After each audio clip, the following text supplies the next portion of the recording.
ঢাবিতে ছাত্রলীগের যে সন্ত্রাসী বলেন কিংবা বাহিনী বলেন, তারা যখন আমাদের মা বোনদের উপরে নৃশংসভাবে হামলা চালিয়েছিল, তখন আমরা টিভির পর্দা বলেন, ইউটিউব বলেন, যেখানেই যাই ওই দৃশ্যগুলো একটু পরে পরে ভাবতেছে। তখন আমি আমার ফ্রেন্ডকে ডাক দিলাম, যে আমার সাথে সবসময় স্টেজে বাজায়, সাজিদ। তাকে আমি বললাম যে কি করা যায়, কিছুটা তো দোস্ত করতে হবে। তো আপনি দেখবেন যে আমার ফেসবুকে ওই সেই দিন রাতেই আমি একটা প্রতিবাদী একটা গান গেয়েছিলাম, তো শিরোনামহীনের পাখি গানটা। তো কিন্তু গান গাইলাম, একটা প্রতিবাদ করলাম, সেটা তো না, কিছু একটা তো করতে হবে। এখন আমরা যদি কিছু একটা না করি, ছেলে মেয়েদের জন্য রাস্তায় না বের হই, যদি ঘর কোণে হয়ে বসে থাকি, তাহলে কিভাবে হবে? এই থেকে আর কি দু একদিন রাস্তায় গেলাম। তারপরে আমার 2টা গ্রুপ আছে, পেজ আছে, সেখান থেকে আমি প্রতিবাদের ঝড় তুললাম, যতটুকু পেরেছি ট্রাই করেছি। তো ছাত্রদের যে প্ল্যাটফর্মটা, প্রত্যেকটা প্রতিষ্ঠান তারা কিন্তু একজোট হতে পেরেছে। আর আমাদের যে জনতার যে একটা বা আমরা মিউজিশিয়ান বলেন বা পেশাজীবী বলেন, সবাই কিন্তু আমরা কিন্তু প্রায় জনতাই কাতারে পড়ি। আমাদের তো কোনো প্ল্যাটফর্ম ছিল না।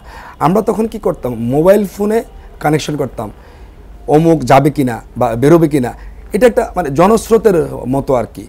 তখন মৃত্যুটাকে না ভয় করি নাই, ভয় করছি কোনটা, আল্লাহকে, যে আমার চোখের সামনে কি চলতেছে, কি ঘটতেছে, এবং দেশটাকে তো বাঁচাতে হবে। এতগুলা প্রাণ মারা গেল, বিশেষ করে আবু সাঈদের যে মৃত্যুটা, সেটা তো কেউই মেনে নিতে পারেন না, ইউ নো ভেরি ওয়েল। যখন জিয়াউর রহমান জিয়া ভাইকে আমি টোটাল বর্ণনাটা বলি, শিরোনামহীনের যিনি প্রধান আর কি, হ্যাঁ, জিয়াউর রহমান জিয়া ভাই নিজেই তার সার্কেলকে এই টোটাল আমার মেসেজটা দিয়ে দেয়, কারণ তারা তো মানে অনেক কাজে বিজি থাকে, তারা মেইন নিউজটা পায় না, হোয়াট ইজ হ্যাপেনিং। ঠিক আছে, তখন জিয়া ভাই সকল মিউজিশিয়ানকে এই নিউজটা দিয়ে দেয় না। ব্রেকফাস্ট, টিফিন কিংবা স্ন্যাক টাইমে মজাদার আয়োজন মানে অল টাইম ব্রেড। দেশে কিন্তু এই অবস্থা চলতেছে। আর অন্যান্য মিউজিশিয়ান যেমন আমাদের প্রিন্স ভাই তো একদম ফ্রন্ট লাইনে ছিল। তারপরে সাকিব ভাই, ক্রিপিক ফেইটের গিটারিস্ট। তো আসলে আমার পক্ষ থেকে আমার 2টা গ্রুপ আছে, band music of Bangladesh, BMB, ছোট গ্রুপ, বাট আমি ওখানে প্রত্যেকটা মডারেটর এবং অ্যাডমিনকে আমি বলে দিয়েছি যে আমাদের এই মৃত্যু ফাঁদ থেকে বের হতে হবে, ছড়াইয়ে দাও, কি সাপোর্ট লাগবে। ঠিক আছে, আমার পেজ থেকে আমি বলেছি যে কি সাপোর্ট লাগবে, খালি তথ্যগুলো শেয়ার করে দাও, ছড়িয়ে দাও। এবং মিউজিশিয়ানদের আমি পার্সোনালি কমপক্ষে 15 থেকে 20 জন বাংলাদেশের টপ লেভেলের মিউজিশিয়ান, আপেক্ষিক ব্যান্ডের তানজির শুদ্ধ ভাই, তারপরে শাহিদ নাজির হাদিস ভাইয়া, জিয়া ভাই তো আছেই, তারপরে জোহাদ ভাই ডিরেক্টলি আমি কন্ট্যাক্ট করেছি, আরাফাত কাজী ভাই ডিরেক্টলি কন্ট্যাক্ট করেছি যে ভাইয়া কিছুটা করতে হবে। তারাও কিন্তু সেই দিন একবার 30 তারিখে নেমেছে, আরেকদিন কিন্তু 3 তারিখে রবীন্দ্র সরোবরে দেন শহীদ মিনারে যে মুভমেন্টটা করলো, সে তো আপনারা দেখলেনি। প্রবর রিপন ভাই অনেক চেষ্টা করেছে।